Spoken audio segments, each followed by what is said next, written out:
Hi, it's Tracy. What are the best snacks to eat for gestational diabetes? I'm going to tell you that, but first I'm going to try to convince you not to snack very much. When you have diabetes in pregnancy and you get dietary information or diabetic counseling, a lot of times they will tell you to eat 3 meals a day plus 3 snacks. And I will tell you that that's good advice for some people with a really rapid metabolism, but it's not good advice for everybody.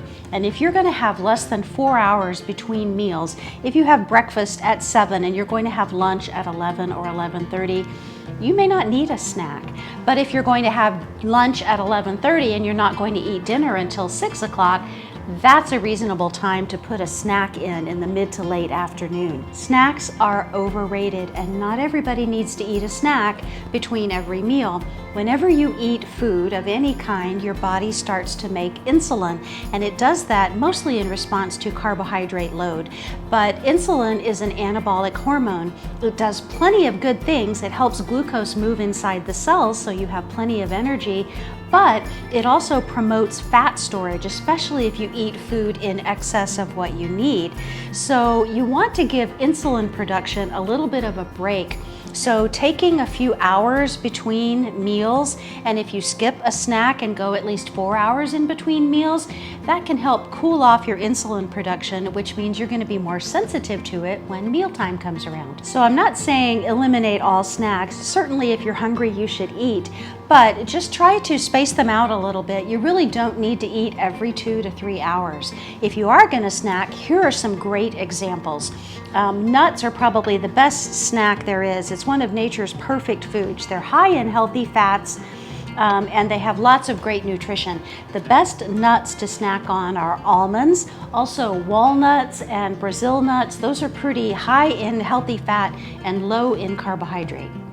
Next is dairy and cheese. So I have these little Peppadew peppers that I put cream cheese in, and they are just delicious.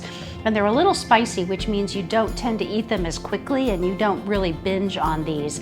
This is Buttercasa cheese, which is my favorite cheese, and it's not available at every time of year. Remember that you want to eat hard cheeses in pregnancy.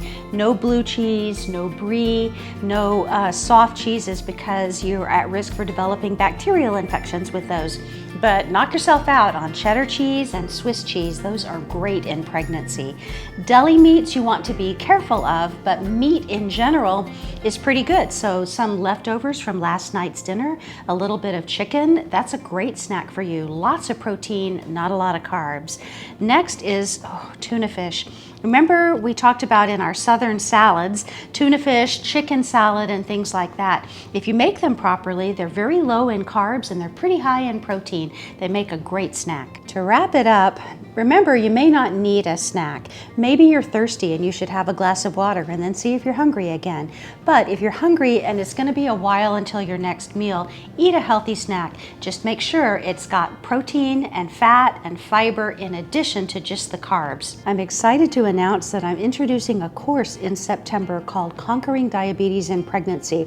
It has a ton of information about diet, exercise, downloadable diet forms, all kinds of things that are going to help you manage your diabetes in pregnancy. More information on that coming up, but for now, head on over to the blog, drtracypapa.com/diet guide for your guide to healthy eating in pregnancy.